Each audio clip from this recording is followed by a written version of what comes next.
Bueno, creo que se puede dar, ¿no? Antes de que se dañe. Bueno, agradezco mucho a Santi por organizar el congreso, el workshop. Estoy muy feliz de participar, así sea virtual, porque es como volver a casa, ¿viste? Me siento como jugando de visitante, pero pues soy local, bueno, no sé, es una figura rara, pero es muy interesante. También pues me siento muy feliz de participar con algunos de los colegas. Hace rato no nos veíamos, entonces es chévere saber que hemos avanzado como en los temas. Y bueno, lo último es como un poco decir el origen de ese trabajo. Es un trabajo que sale, o más bien se escribe a la par con el texto que presentó Santi, recién, digamos, el de Affordances mentales. Y un poco lo que yo traté de hacer en este trabajo es como ampliar un poco los argumentos, o más bien los casos, y, digamos, mirar cómo funciona esto en el plano del razonamiento, la inferencia.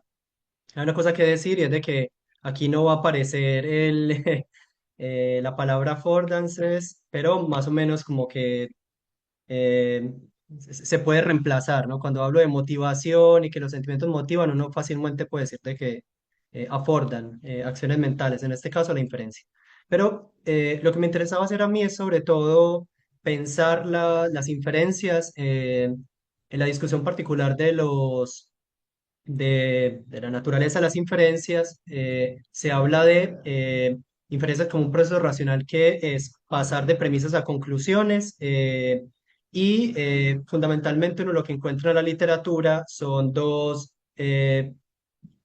posturas, ¿no? Tenemos entonces un enfoque de primer orden que bien podríamos poner ahí a Norblid, y que te va a decir de que una inferencia es simplemente un paso entre representaciones de primer orden, sin que eso implique, por ejemplo, pensar en metarepresentaciones, que ya más adelante voy a decir de qué se trata, pero él piensa básicamente la inferencia primero en términos representacionales y luego como una transición de pensamientos. Y tenemos un enfoque quizá un poco más popular, digo popular porque es el que más se ha discutido en la literatura filosófica, y tiene que ver con Bogosian, o Bogosian, como algunos lo pronuncian, y habla de que una inferencia es sí, solo si la persona que infiere toma las premisas como apoyando su conclusión. A partir de eso propone en la literatura algo que llama la taking condition. No voy a desarrollar ahora, pero simplemente pues como lo menciono de paso. Cuestiones de que Nicolás Shea o Shea va a notar de que en todas estas discusiones hay un elemento que falta, y es justamente lo que él denomina el elemento fenoménico o fenomenológico.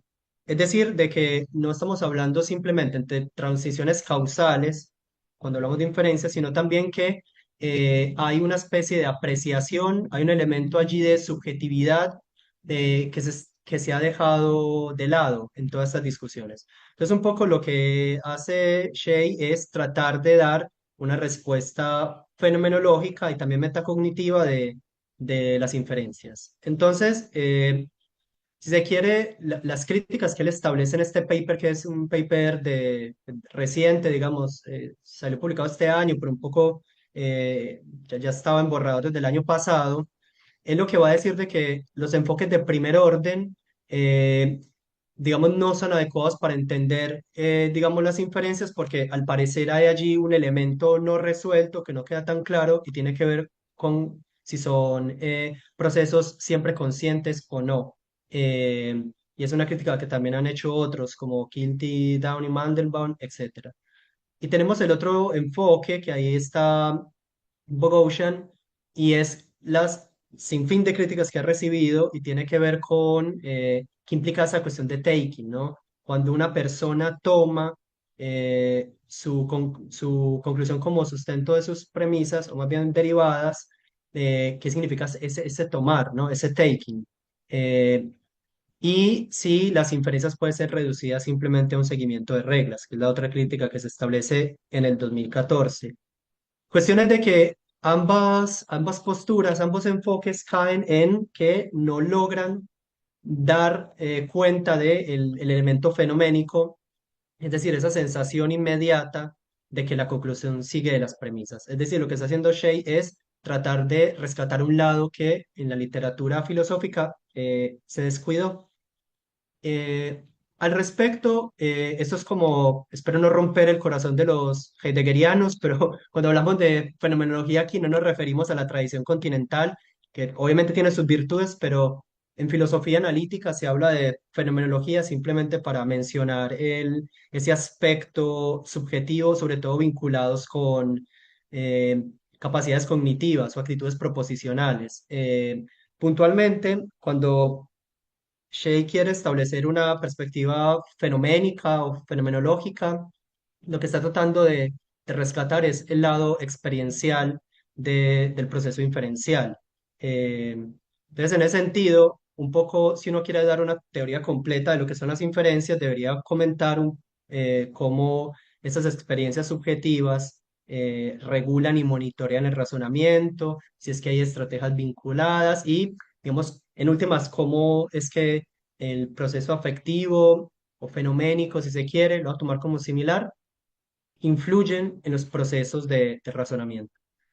Entonces, acá está mi hipótesis. Esto es lo que yo quiero sostener, y es de que las inferencias no son independientes de los sentimientos metacognitivos. Ya poco creo que hemos avanzado en la definición de sentimiento metacognitivo, gracias pues a todas las ponencias brillantes que escuchamos. Las inferencias no son independientes porque acompañan los procesos inferenciales, o más bien no solamente acompañan, sino que motivan, monitorean y evalúan la inferencia. Entonces, lo que voy a hacer en esta charla, o lo que voy a argumentar es, primero, pararme en la discusión a propósito de qué se entiende por metacognición, y voy a, digamos, apoyar o a defender, digamos, la versión Proust-Arango, y además mirar o proponer un marco que ya Santi también lo adelantó en la previa presentación, que tiene que ver con estas tres etapas, donde uno puede derivar de allí sentimientos metacognitivos involucrados. Puntualmente, lo que se mencionó, autopredicción, evaluación intermedia y posevaluación, que ya luego voy a desarrollar un poquito más. Así las cosas, el esquema de esta charla es el siguiente. Primero, voy a mostrar o tratar de convencerlos de esta propuesta, un poco atender a, a qué se entiende el razonamiento, la teoría de procesamiento dual, y luego alojar allí mi propuesta. Y en segundo, mostrar porque mi propuesta es superadora en cierto sentido de los intentos previos de caracterizar la fenomenología de la inferencia. Y finalmente, algunas conclusiones y, si queda tiempo, adelantar objeciones. Entonces, no siendo más, vamos a la primera parte. Em, Bien, un poco lo que voy a hacer aquí es alojar esta discusión en las teorías de procesamiento dual, hablar un poco de la definición de metacognición y finalmente introducir brevemente la noción de las tres etapas del proceso cognitivo. Entonces, creo que cuando uno habla de teoría del procesamiento dual, me parece a mí, y no, bueno, no solamente me parece a mí, digamos que es por lo menos ampliamente aceptado entender de que cuando uno habla del procesamiento cognitivo, hay como dos sistemas allí, o se puede dividir en dos sistemas. Primero es un sistema rápido o intuitivo, que muchos lo van a vincular con los procesos como, qué sé yo, el sesgo o el prejuicio. Y por otro lado tenemos el sistema 2 un poco más lento, reflexivo, que muchos van a vincular con el proceso metacognitivo. Un poco lo que había adelantado ya por los años 80 Kahneman y otros investigadores es entender de que más o menos la cognición humana funciona de esta manera, ¿no? Donde hay un proceso inconsciente automático, un proceso de primer orden, que es rápido, que funciona, digamos, más espontáneamente, y por otro lado tenemos un proceso más lento, pues haciendo referencia al texto famoso de pensar rápido, pensar lento, pero bueno, tenemos un proceso un poco más, si se quiere, lento, más meditado, y eso es lo que algunos autores van a alojar allí la metacognición, ¿no? O por lo menos van a decir que este sistema 2 corresponde a un proceso metacognitivo. Entonces, lo que hay detrás es dos teorías metacognitivas que yo he venido pues trabajando hace ratico.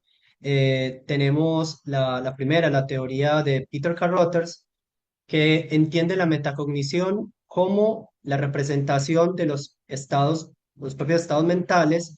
eh, para decirlo de manera más sencilla, muchos lo han entendido como thinking about thinking, ¿no? Pensar mi propio pensamiento, y tiene que ver con que yo cada vez que superviso mi estado mental, requiero un concepto de creencia, de justificación epistémica, etcétera, etcétera, que me permite, digamos, evaluar si estoy razonando de buena manera o de mala manera.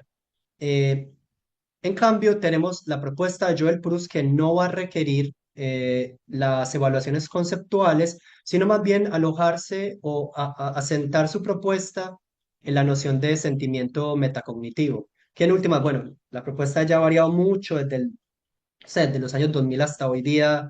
eh, ha cambiado, más bien se ha refinado esta noción de sentimiento metacognitivo, y básicamente son evaluaciones no conceptuales del propio proceso cognitivo. Dicho sea de paso, esta propuesta pues es como por lo menos más amigable cuando se revisan estudios de caso, de cognición animal, eh, y está buena en ese sentido. Pero bueno, ya luego les podría comentar de las virtudes de esta propuesta.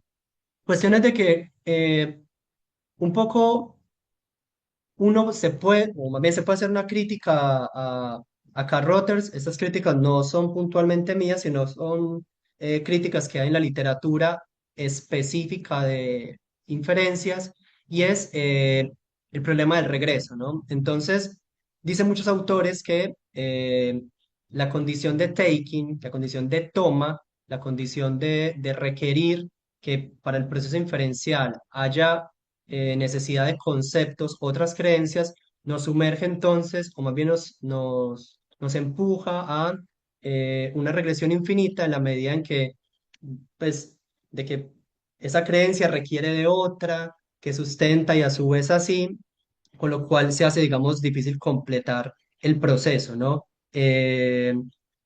Muy ligado a esto, más bien como subsidiario de este problema, del problema del regreso, está la sobreintelectualización, ¿no? Si entendemos de que tanto la metacognición o los procesos inferenciales requieren de creencias estructuradas proposicionalmente, o requieren capacidades conceptuales complejas, ¿no? Como lo están pensando ellos, dejaría por fuera animales no humanos y niños pequeños, ¿no? La medida en que eh, no tienen como una capacidad conceptual así desarrollada como ellos están buscando, y tendríamos entonces una noción o más bien intelectualizada, muy exigente de las inferencias. Eh, por tanto, digamos, siento que estas críticas a Carl Rotters no permiten avanzar en una comprensión del elemento fenoménico del proceso inferencial, y por tanto, pues, siento que la propuesta de Proust tiene más virtudes explicativas, y es un poco como extensible para explicar otros fenómenos, ¿no? Eh, entonces, un poco atendiendo a Proust, vemos que la definición de ella no se para tanto o no toma tanto de la propuesta de Thinking About Thinking, ¿no? Sino más bien que ella basa su propuesta en la noción de control y monitoreo del propio proceso cognitivo. Entonces, un poco un esquemita inspirado en Nelson Arnarens, también teóricos de la metacognición, hablan de que hay dos niveles. Hay un nivel, digamos, meta, que controla y monitorea estos objetos, o más bien la cognición de primer nivel.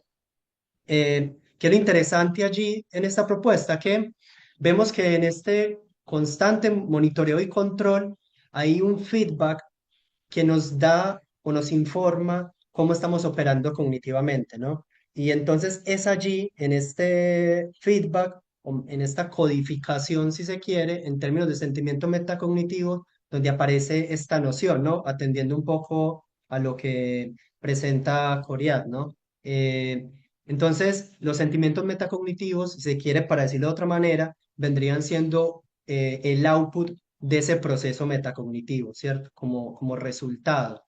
Em, no quisiera ahondar mucho en la naturaleza de los sentimientos metacognitivos, porque siento que ya lo hemos mencionado.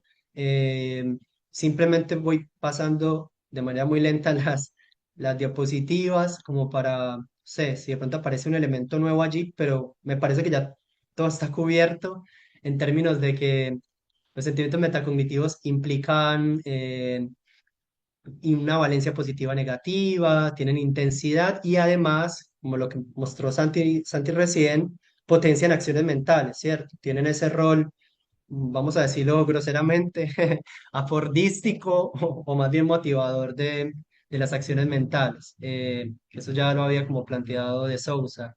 Em, Así las cosas, los sentimientos han sido ampliamente mapeados, pues, o por lo menos descritos en la literatura, desde sentimientos de confianza hasta llegar a intuición, satisfaction, no sé, intuición, y la lista es larga, ¿no? Incluso recuerdo haber leído a Pablo también hablando de orientación. No sé hasta qué punto es metacognitivo, pero bueno, un poco lo tiro al frente a él porque me gustó mucho esa concepción que él tiene. Bien, entonces tenemos entonces de que los sentimientos motivan, los sentimientos metacognitivos o motivan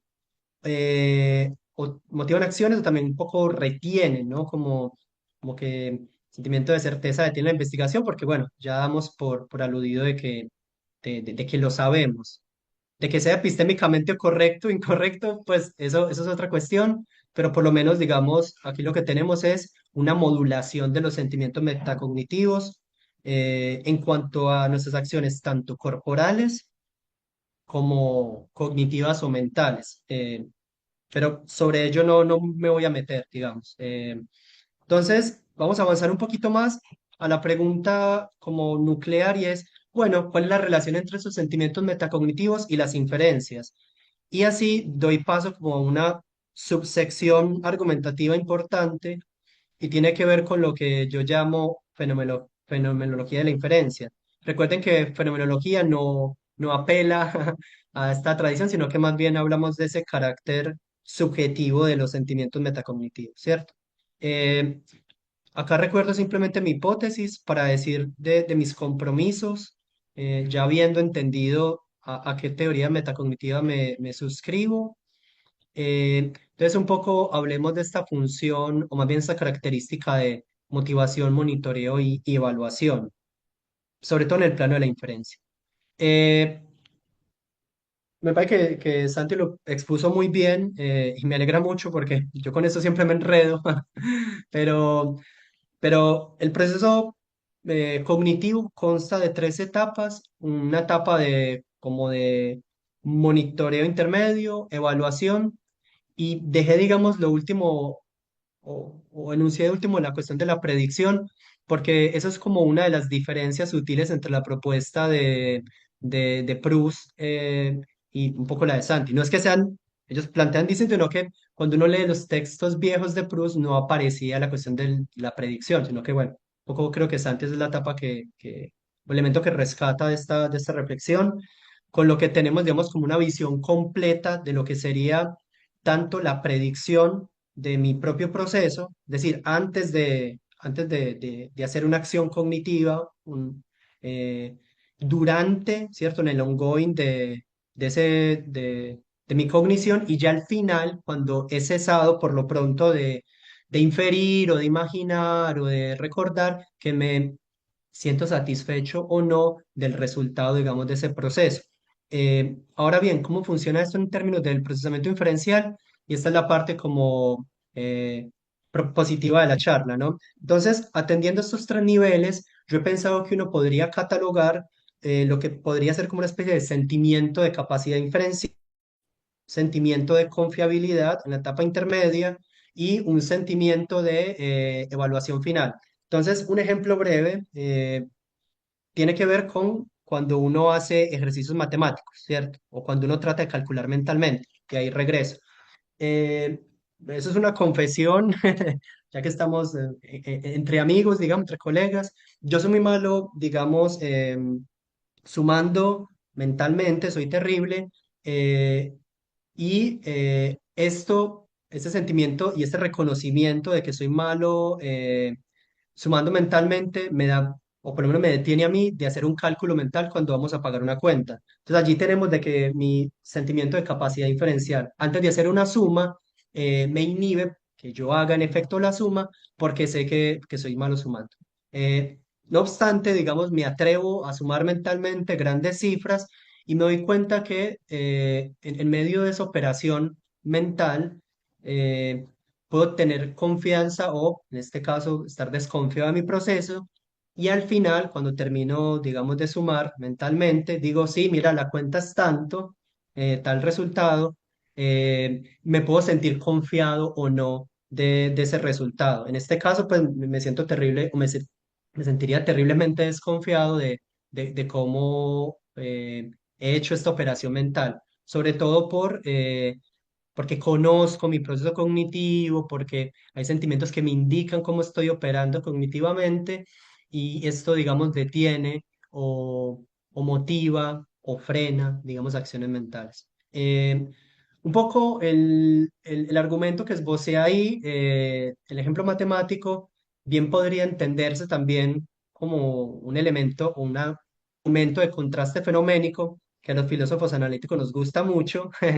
Eh, y un poco es inspiración de Laya Shubnov, filósofo analítico también que trabaja esos temas, y él habla de esos contrastes, ¿no? Entonces, simplemente para mencionarlo acá, es distinto el sentimiento de, o más bien hacer una suma cuando el sentimiento de habilidad inferencial me acompaña o cuando no, o cuando desconfío de mi proceso. Hay un contraste fenoménico en mi sensación de fiabilidad, de que sé y confío en mi razonamiento, a cuando no, y al final, ante un resultado determinado, puedo sentirme respaldado o no, y allí hay un elemento de contraste fenoménico. No siendo más, ahí es la parte como de propuesta o la propuesta que les tengo. Y ya un poco es mirar esta propuesta, cómo cómo se confronta con otras propuestas en la literatura. Y a continuación lo que voy a hacer es como una especie de mapeo de lo que se ha dicho de la fenomenología de la inferencia. Entonces, lo que voy a hacer aquí es ordenar las posturas y un poco tratar de convencerlos a ustedes, bueno, y también a mí mismo, de por qué mi propuesta, digamos, funciona, ¿no? Entonces, vamos allá. Esta idea de los sentimientos metacognitivos y las inferencias empieza a aparecer en la literatura de manera muy reciente, o sea, con esos nombres así. Eh, Marco Valaris que en un texto del año pasado empieza a hablar de estos ingredientes extra que tiene la inferencia, ¿no? Él también se da cuenta que en las reconstrucciones intelectuales de Bogosian y otros hace falta como ese elemento, digamos, de lo afectivo, lo fenoménico, lo subjetivo, y empiezan como a darle un rol un poco más protagónico, ¿sí? Este texto es buenísimo, lo puedo compartir si ustedes desean, pues al final, eh, y empieza a mirar, bueno, cómo estos sentimientos de fiabilidad, por lo general están asociados a mis transiciones mentales, es decir, a mis inferencias. Y lo interesante, o más bien como lo rescatable de esta propuesta, es de que empiezan a asociar sentimientos metacognitivos a un momento de la inferencia, ¿cierto? Sobre todo él, junto con otros que ya voy a mostrar, hablan de sentimientos de fiabilidad cuando termino de razonar, es decir, cuando concluyo. Em, entonces aquí un bosquejo de lo que podrían ser los fenomenólogos de la inferencia. Obviamente eso es como una forma de denominarles, como de ordenar la literatura. Ellos no aparecen con este nombre, no se denominan a sí mismos como posturas fenoménicas, pero el resalte aquí, digamos, o lo que ellos resaltan es hablar de estos símils, de lo que me parece cuando infiero. Entonces acá tenemos a John Broome, que afirma que cuando uno está razonando, al final le parece que, que uno puede inferir, le parece que uno infiere la conclusión a partir de premisas. Y es interesante porque no hablamos entonces meramente de la inferencia en términos de modus ponens o tollens, sino que además aparece esto del Siemens, ¿no? Del que me parece a mí. Aparece entonces también Chubnov con un texto también muy reciente que él habla de inferencial Siemens y es de que en todo este proceso inferencial hay allí como una experiencia, ¿no? Él ya empieza como a caracterizar un poco más eh, cuando hablamos de fenomenología de la inferencia. Nuevamente, él simplemente menciona afectividad, pero el nombre como tal no aparece. Y tenemos a Norbert que aparece con una caracterización del sentimiento de que avalgo, sí, sí, como, sí, como que me siento respaldado en mi razonamiento por justamente un sentimiento, eh, sí, justamente por un sentimiento, ¿no? Entonces, poco entonces el balance es de que estos tres autores resaltan rasgos interesantes de una fenomenología de la inferencia, ¿no? Brum dirá más adelante que no es necesario tener creencias para inferir, porque estos símils también nos invitan a inferir, nos motivan a inferencia.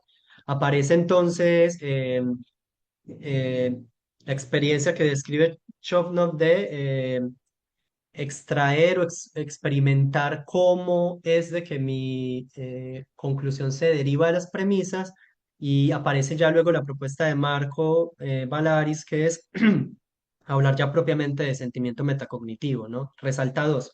¿Cuál es la cuestión de esas propuestas? Que si bien digamos son muy interesantes, un poco la crítica que yo hago es decir que eh, solamente enfatizan el rol de los sentimientos en la inferencia en una parte porque dicen, bueno, y aparece el sentimiento de fiabilidad en la conclusión o quizá antes de inferir, pero no muestran cómo los sentimientos están involucrados en cada uno de los momentos, que es un poco como la propuesta que yo tengo, ¿no? Otra parte es que no detallan el vínculo, es un poco preciso de los sentimientos metacognitivos y la inferencia, porque tienen frases generales de y es que cuando inferimos hay sentimientos, pero no dicen justamente este rol motivacional, o si es attachedness, pues como atado, o si es de rol de monitoreo. Bueno, que ahí justamente me adelanté a la última crítica. Entonces, un poco, si bien yo concuerdo con estas posturas, con estas propuestas, siento que hace falta como una mejor caracterización. Y aquí es donde está la propuesta más marketinera, digo, de tratar de convencer de este modelo que presento, y tiene que ver con que justamente siento que esta propuesta por lo menos explica en qué medida cada uno de sus sentimientos se vinculan al proceso inferencial, entendiéndolo no solamente como concluir a partir de premisas, sino antes de inferir, durante la inferencia y al final. Eh, un poco, si bien esta propuesta medio esquematiza qué sentimientos están vinculados, por lo menos como que tratan de ligarlo uno a uno, ¿no? Es decir, sentimiento de habilidad inferencial, sentimiento de respaldo, que están como ubicados en este proceso de la inferencia. Y al final es mostrar cómo esos sentimientos motivan, monitorean y evalúan el proceso inferencial. Entonces, un poco cerrando ya la charla, para dar espacio a las preguntas, espero no haberme comido mucho tiempo de las preguntas, esbozar algunas conclusiones y, bueno, algunas objeciones también, ¿no? Y cuestiones a futuro. Entonces, vemos que esta propuesta además de considerar la inferencia como una transición lógica consciente, ¿cierto? Eh, con una especie de, entre comillas, de creencias estructuradas proposicionalmente, que no me comprometo con eso, pero eh, rescato esta versión o este costado de experiencia subjetiva, ¿cierto? Sobre todo en la medida en que los sentimientos metacognitivos ayudan a inferir, ¿no? Ayudan, monitorean, evalúan el proceso inferencial. En ese sentido, esbocé entonces sentimientos vinculados con la inferencia, desde capacidad inferencial, sensación de confianza, rectitud y respaldo. Yo espero no haberme equivocado tanto con la precisión de esos sentimientos porque le hice la traducción y bueno, no, como que, sí, espero no haberme equivocado tanto con la traducción.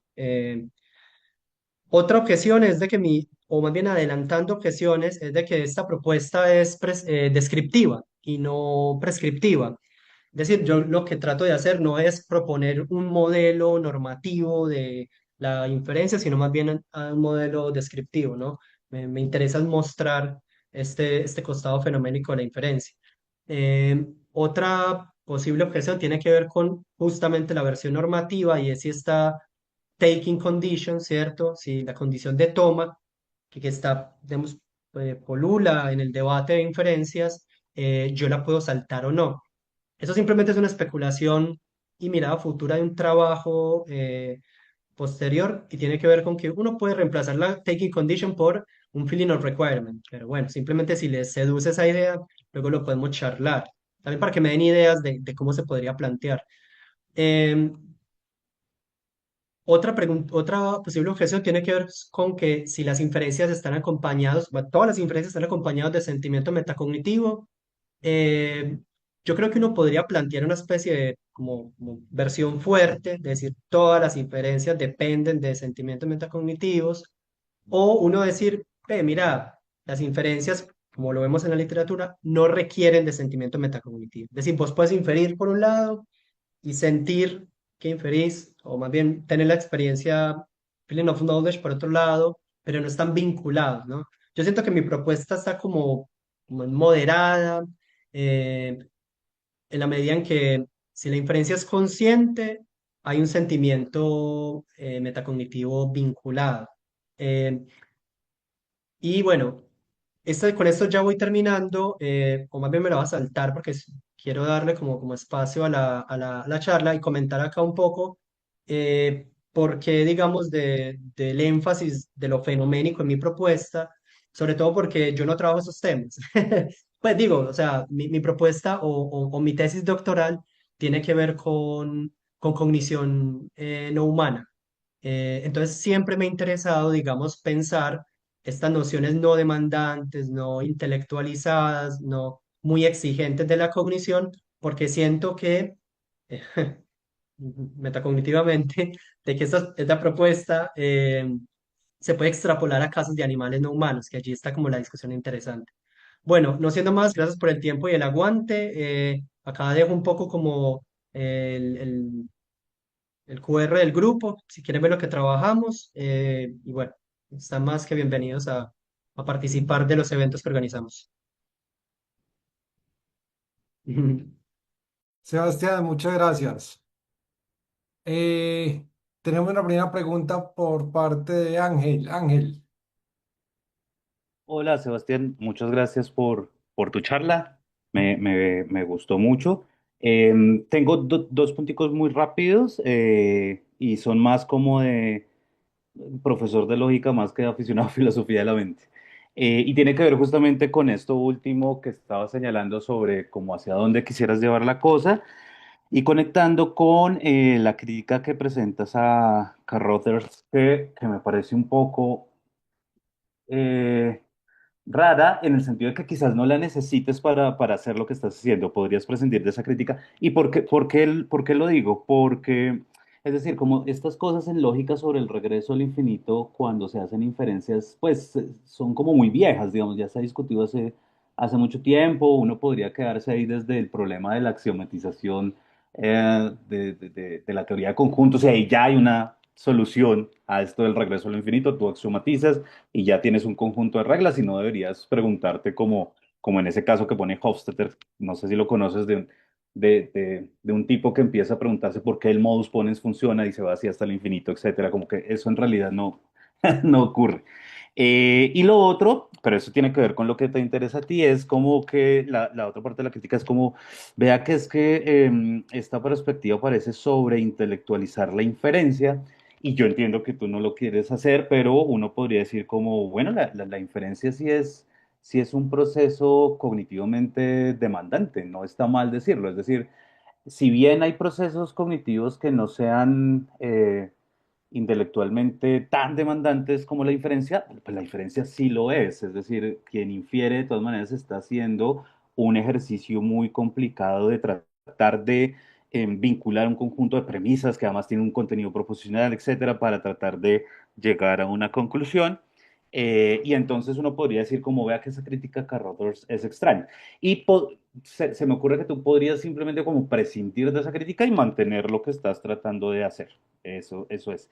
Y lo otro es muy pequeño. No sé si has considerado ya en la caracterización que haces como de la fenomenología de la inferencia, el asunto de la fuerza de las premisas a la conclusión. Tal vez en el tercer criterio hay algo de eso, pero está en términos de validación. Pero los lógicos, los matemáticos suelen hablar de que las premisas lo llevan a uno necesariamente, como con mucha potencia, a aceptar la conclusión, como que uno se rinde frente al poder de las premisas. Entonces me parece que uno podría explotar ese rasgo ahí en la fenomenología de la inferencia. Listo, es eso. Muchas gracias.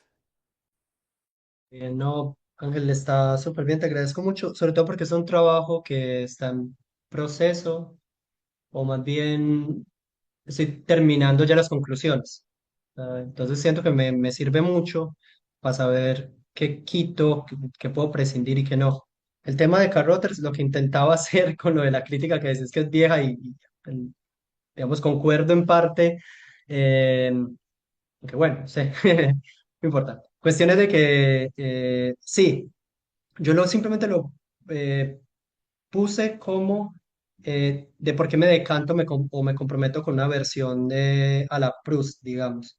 Pero justamente voy a atender lo que vos decís y es sí, simplemente puedo decir de que no quiero una versión intelectualizada de la inferencia y ya decantarme por la propuesta de Proust. Frente a esto de sobreintelectualizar la inferencia y que vos consideras de que la inferencia es un proceso cognitivamente demandante, está bien, digamos, se puede aceptar, está buena, pero es muy curioso porque cuando uno revisa estudios de caso de etología, los etólogos utilizan eso, ¿no? Esa noción de inferencia, o más bien una noción de, dicen inferencia de manera general, ¿cierto? El trabajo de uno como filósofo que hace filosofía naturalizada es, bueno, etólogos, miren, la inferencia se entiende así, si vamos con una noción muy demandante, un chimpancé no infiere cómo utilizar una herramienta, ¿sí o qué? Entonces les propongo esta, más, no sé si light, pero sí como menos demandante cognitivamente, y por eso siento que es bueno, pero siento que está bien de proponer versiones un poco más, no quiero decir deflacionadas, acá les gusta hablar mucho de deflacionado, pero digamos que sí, deflacionado un poquito. Y frente a la fuerza, ya para comentar ahí brevemente, me gusta, o sea, si vos tenés como, o sea, texto donde aparezca el tema de la fuerza, o cómo es de que las premisas como que llevan necesariamente, fuerzan a la conclusión, ¿cierto? Me gusta porque siento que puedo compaginar bien, y de hecho se compagina bien cuando aquí en todo el workshop se habló de Valencia, ¿no? De valencia positiva y sobre todo la intensidad, ¿no? De que los sentimientos hay algunos de que te detienen, por ejemplo, qué sé yo, el eureka, es como, lo tengo y vos haces así y todo y te tratan como un loco, pero bueno, es como, hay sentimientos que te paralizan, ¿no? Y hay otros que, tengo una duda, dejé las llaves en casa, está bien, dejé la olla prendida, se puede quemar la casa, pero puedo continuar con mi vida, digamos. Entonces, si tenés referencias de la fuerza esta que mencionabas, estaría lindo, te agradezco mucho. Bueno, tengo varias manos alzadas, voy a darle la palabra a personas que no hayan hablado. Tenemos a Cristian Romero. Cristian, no sé si puedes hablar ya. Sí, Continuando ya con la puedo banda de hablar. los lógicos, ¿cierto? Sí, muchas gracias, Sebas. Lamento que no me autorizaron cámara, pero te quiero hacer dos preguntas. Entonces, De una. la primera es, ¿cuál es ese ingrediente extra? Y va muy pegada a la pregunta de Ángel, que distingue, digamos, una inferencia que consideraríamos como válida de una inferencia falaz. Porque en ambos casos parece que está presente esa sensación de que la conclusión efectivamente se sigue de las premisas. Entonces quisiera saber si como desde estos enfoques fenomenológicos hay en definitiva algo que pueda caracterizar una de la otra o diferenciar una de la otra. Esa es mi primera Mm. pregunta. ¿Quieres que te la dé de una o respondes esta? Sí, mi respuesta es como rápida también, y si quieres replicar de una, está bien también. No, el ingrediente extra, como lo caracteriza Valaris, tiene que ver con los sentimientos metacognitivos, ¿no? Entonces, en ese sentido, ¿qué diferencia entre una inferencia correcta de una falaz o incorrecta? Tiene que ver con sentimiento de conocimiento o de estar en lo correcto, pero un sentimiento de incertidumbre. Aunque acá hay una nota bien interesante, o por lo menos como jocosa, siento yo, y está conectado con lo que decía Juli, y es de que muchas veces los sentimientos metacognitivos no es que nos engañan, pero muchas veces, digamos, el sentimiento metacognitivo no asegura el éxito epistémico. Sí, porque a mí lo que me Entonces, por ejemplo, preocupa, yo creo tener, ¿cómo? Yo creo tener, estar en lo cierto, pero en realidad estoy diciendo una burrada, ¿no? Entonces es justamente, eso abre como otro debate a propósito de la calibración de los sentimientos metacognitivos, pero sería otra cosa. En últimas, esa es la respuesta breve. ¿Eh? sí, gracias. Es que lo que me preocupa es como que nuestro radar, por decirlo así, o el radar de la mayoría de las personas que no están formadas en cierto tipo de cosas, parece que está dañado con eso. Entonces, me preocupa un poco que no tengamos algo que las diferencie. Mi segunda pregunta es esta, y es, ¿cómo operan, digamos, las diferencias fenomenológicas de la inferencia si consideramos que realmente no existen argumentos válidos per se? Es decir, no es que uno encuentre argumentos válidos, sino que uno encuentra argumentos válidos en una lógica específica. En ese sentido, entonces, digamos, un lógico para consistente percibiría elementos fenomenológicos distintos a los que experimenta un lógico clásico, porque parece que a uno le dice, oye, esta inferencia está chida, y a otros les dice, ¿qué es esto? Esto es imposible que sea válido. La pregunta está buena y es como, me llevaste a tu terreno, entonces está, está buena porque yo de lógica para consistente no sé, ¿cierto? Entonces, pero te voy a responder un poco desde el marco mío, y miramos ahí si resuena algo. Eh, y me quedé con algo del tema este de que el radar está malo. Pues, o sea, yo sé que fue como medio chiste, pero en realidad no es tanto, porque yo no creo que uno en términos de sentimiento metacognitivo esté tan increíblemente desorientado. Si bien, digamos, hay una especie de desajuste en algunos casos, eh, póngase a pensar una vida donde uno siempre desconfía de sus sentimientos metacognitivos o de su mera intuición, que acá lo estoy equiparando simplemente por un ejercicio ilustrativo, pero sería una vida invivible, ¿no? Como medio esquizofrénica, porque más o menos, si bien hay una cosa de desajuste, uno no está tan errado, por ejemplo, cuando interpreta que tiene hambre o que está en un argumento válido o inválido. Pues no siento que uno esté tan increíblemente desatinado en ese sentido. Entonces, colocando o tratándome de mover a tu terreno de dos personas que tienen más o menos un mismo argumento, uno sí, los terraplanistas. Claro, sí, por ejemplo ese, ¿no? Yo creo que, y ahí también contesto moviéndome a otro terreno, yo creo que la cultura también moldea, pero eso es pura especulación, ¿no? O no tanta, pero la cultura más o menos educa en cuanto a los sentimientos metacognitivos. Lo último que yo escuché de Proust, tenía que ver cómo los juicios de los maestros influyen en la manera que nosotros hacemos el monitoreo cognitivo. Entonces te dicen a vos, recordás mal, o sos malo para las matemáticas, o sos malo para la lógica para consistente, y en efecto yo voy a tomar ese juicio como un elemento que me moldea esos sentimientos metacognitivos. Pero digamos, eso tiene que ver con metacognición y pedagogía, que no es algo que yo he explorado bastante, pero sé que por ahí hay como discusiones interesantes. Entonces, no sé si me fui mucho por las ramas, pero quería un poco como, como, como comentarte eso desde este terreno de un poco la filosofía de la metacognición, cómo se ve, cómo podría responder, pero no sé si, sí, Ya más o habrá menos te tiempo para eso. respondió. Muchas gracias, Sebas, y muchas gracias a los demás por la No, organización. todo bien. Eh, Hay otro ataque de los lógicos. Ah, mentira. Yo veo que por no, ahí. eh, Dugin tenía la pregunta y se desanimó, pero en caso de que se vuelva a animar, le daremos la palabra. David tiene otra pregunta, pero antes de darle la palabra a él, yo quisiera agregar algo a lo que dijiste, Sebas. A tu respuesta también, yo creo que está muy buena la pregunta del tema de los sistemas lógicos y los sentimientos que puede haber relacionados con ellos.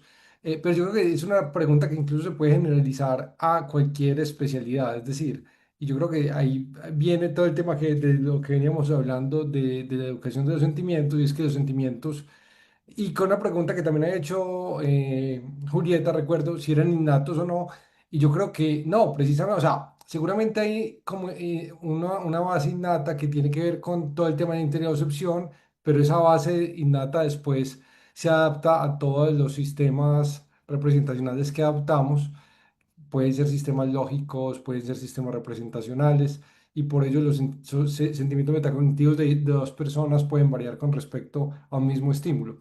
Entonces yo creo que ahí tiro esa pelota pues y ya la dejo ahí. David, pues, te doy la palabra. Sí, ¿me escuchan bien? Hola. Sí. Sebas, muchísimas gracias por la presentación. Comienzo señalando que comparto tu intuición, pues aunque realmente ya no es tanto pues una pues intuición del papel de la educación y de la enculturación, pues eso como en la psicología del desarrollo y del pensamiento, lo que se llama mindware, que es como el software ese pues, el cual uno utiliza para razonar de ciertas formas, como la adquisición de sí, ciertas reglas de razonamiento, etcétera, etcétera, pues eso sí es puro producto pues del sistema pues educativo, entonces obviamente pues incluiría como pues el proceso de razonamiento de los profesores, más incluso que de enseñarlos, de demostrarlos. Pero bueno, respecto a tu presentación, yo tengo 3 puntos y vienen más de una persona que ha estado recientemente sumergida en la literatura sobre la psicología y la ciencia cognitiva como del razonamiento y del pensamiento. Pero voy a comenzar es con una pregunta de cuando estás caracterizando pues como qué es lo que buscas explicar, cuál es el explanandum, pues hablas de la fenomenología, pero la pregunta es la fenomenología de quién, pues, o de qué tipo pues, de personas. Es porque si vas a hablar, digamos, como de pues, la fenomenología, la experiencia que tienen las personas en la medida en que van pensando o pues van infiriendo, pues, de qué personas estamos hablando. Si es que estamos hablando, digamos, de una población muy particular, digamos, filósofos, eh, dedicados pues particularmente a cierto tipo como de pues como de pues sí como de evaluación de argumentos, establecimiento de argumentos. Entonces uno podría decir, no, o sea, pero entonces uno puede responder a eso señalando, venga, pero eso realmente caracteriza, digamos, como el proceso de inferencia en un sentido general, o aquí estamos hablando es no de la filosofía de la mente, sino la psicología de la filosofía. Pues entonces es como para cuadrar eso, o sea, cuál es la población que estás intentando pues explicar su fenomenología, ¿cierto? Por el otro lado, es listo, digamos que estamos hablando de la psicología de la filosofía, que tiene una fenomenología particular, tipo de inferencia, pero entonces a qué nivel de filigrana, de detalle o de discriminación llega esa fenomenología. Por ejemplo, hay una fenomenología particular para los diferentes tipos de inferencia, por ejemplo, pues una fenomenología particular a la inducción, a la deducción, a la abducción. Pues es porque uno lo que encuentra en la literatura sobre la psicología del razonamiento, etcétera, etcétera, es que hay 2 tipos como de sentimientos pues metacognitivos, por ejemplo, que son los famosos que ha estudiado Valerie Thompson, que es el feeling of rightness, que es como la sensación de correctitud, de acierto, y el otro es la sensación de solvability, pues como de que algo es posible resolverlo. ¿cierto? Pero eso es lo que uno encuentra que las personas con un sentido general reportan, pues como cuando dan una muestra, en cambio, pues mira que antes para llegar a pues a la caracterización de la inducción, de la deducción y pues y abducción se necesitó como de otro medio, no de la introspección. Y por último, que tiene que ver ya con este pues, elemento de por qué centrarse pues, en la fenomenología, o no, no que sea un problema centrarse pues, en la fenomenología, sino tomarlo como algo que puede explicarte algo en vez de tomarlo como algo que hay que explicar. Porque, de nuevo, lo que se ha encontrado es que estos modelos pues basados como en la lógica prescriptivos, que el razonamiento funciona a través de algún tipo de lógica, realmente se han visto dejado de lado y pues se encuentra que si hay algo que subyazca pues o como algún tipo como de estructura que subyazca a la inferencia pues el razonamiento humano, no es la lógica sino que pues es el razonamiento pues bayesiano, pero no el procesamiento predictivo, pues estamos hablando pues de Bayes, pues como de la fórmula de Bayes. Y claro, ahí surge una pregunta, ¿por qué si el razonamiento es bayesiano, por qué no nos da la impresión que es bayesiano? Pues entonces es un poquito pues como voltear la cosa, pues si realmente así funciona el razonamiento o la inferencia, limitémoslo a la inferencia, si la inferencia es pues en mayor parte bayesiana, porque es que eso no se refleja en lo fenoménico, sino que se refleja en el feeling of rightness, en el feeling of solvability, o si vos querés decir, no, es que hay una fenomenología de la inducción, deducción o abducción, porque es que se presenta eso cuando sabemos ya que realmente así no funciona el proceso de razonamiento humano. Entonces eran esos 3 puntos, Sebas. Está bueno. No, te agradezco mucho. Y a todos de paso, creo que no me olvidó agradecerles por las preguntas, pero mira, no sé si es grosero, pero voy a responder las 3 preguntas de una vez porque me parece que están bien ligadas, ¿viste? Están, pues, digamos, guardan el núcleo y tiene que ver con bueno, fenomenología y casos de inferencia y lo último que tenía que ver con, sí, como la explicación o que si hay que explicar la fenomenología o no. Entonces voy a responder así como tendido. Cuando yo trato de hablar de fenomenología de la inferencia es muy general. De hecho, pues estos autores, y pienso en la literatura específica, Boghossian y otros, no dicen estoy hablando de sujeto blanco norteamericano, que seguramente sí, cierto, pero creo que ellos hablan de manera general, porque un poco la captura o lo que ellos tratan de capturar es la inferencia. Subsidiariamente hay un elemento interesante y es de que ellos cuando piensan en inferencia acotan o por lo menos distinguen inferencia de mera asociación o de deducción o abducción, ¿cierto? Ellos hablan como diferencia en sentido pues como más amplio, más general, porque creen que entendiéndolo así, como de manera general, puede ser aplicable en estos casos, ¿cierto? Pues a casos puntual de, de abducción. Que bueno, que la otra pregunta es si en efecto es porque hay discusión particular sobre eso, ¿no? Si es como tal una inferencia o es un proceso creativo, ¿cierto? Pero bueno, creo que eso es otra discusión. Cuestiones de que un poco la propuesta que yo hice trataba de rescatar la fenomenología de la inferencia en general. No obstante, algo que me encontré, o por lo menos hacia donde llevé esta discusión, y ahí le hago un guiño a Ángel, y tenía que ver con si uno puede pensar procesos inferenciales en sistemas artificiales. Rimo y todo, pero a lo que voy es de que, por ejemplo, ChatGPT también infiere, más o menos, o por lo menos uno puede ver ahí un parecido de inferencia. Se le pone a ChatGPT modus ponens y lo resuelve, digamos, sin tanto error y visto desde afuera, sorprende cómo razona, entre comillas, ChatGPT. La cuestión es cuál es la diferencia entre ChatGPT y los sistemas orgánicos, por ejemplo. Diría que como sistemas biológicos orgánicos uno tendría una especie de elemento extra, que ahí vuelvo a la respuesta que le di a Cristian, ¿no? El elemento extra sería como este elemento como más fenoménico. Lo que acaba de decir simplemente tenía que ver con decir de que esta fenomenología siento que puede ser particularizable o más bien visto así como de manera puntual en, en la inducción o la abducción y la deducción. ¿Cómo? Yo siento que, y eso es como trabajo como más adelante, y es que ese sentimiento está vinculado, no quiero decir necesariamente, porque ya uno hablar de eso en filosofía es como medio bobo, bueno, no sé, perdón, no quise decir eso, pero como medio que no, pues de necesidad, pero sí como qué sentimientos están usualmente vinculados a la abducción. ¿Y por qué me estoy deteniendo tanto en la abducción? Porque hay, o por lo menos cercanos acá al grupo de investigación, trabajan mucho abducción como proceso creativo y sobre todo siento que en cuanto a sentimiento metacognitivo se ha vinculado mucho la eureka, la curiosidad, la exploración. Dicho sea de paso, Joel Proust tiene este texto nuevo que lo referenciamos acá de la curiosidad.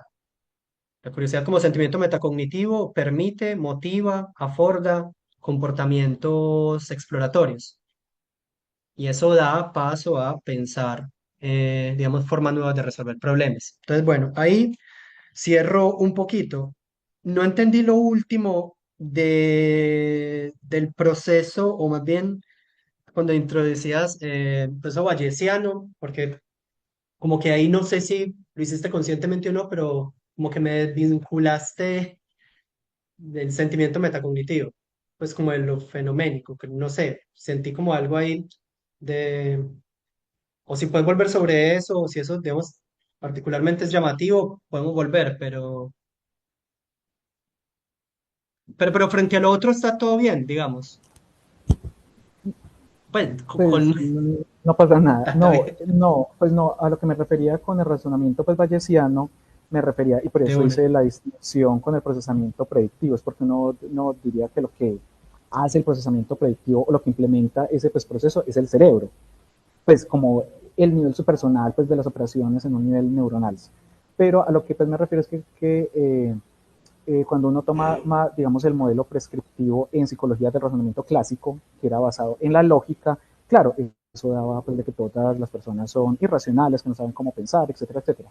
Pues cuando uno ve pues como pues el trabajo de Kahneman y Tversky, ¿cierto? Mientras que desde los 90 para Mm, acá, de la mano de Nick, ay, se me fue, el que trabaja con Christensen en el lenguaje. Bueno, Oaks, bueno, no importa. Desde los 90 de una. está por lo que se ha llamado el nuevo paradigma de la psicología del razonamiento que entiende pues, de que la forma en la cual razonan las personas es a través de razonamiento bayesiano. Pero entonces De una. va diferenciando eso eh, pues del procesamiento predictivo. Sí. Simplemente una anotación Pues frente era a esa eso y es pregunta. de que, de una, no, está muy bueno.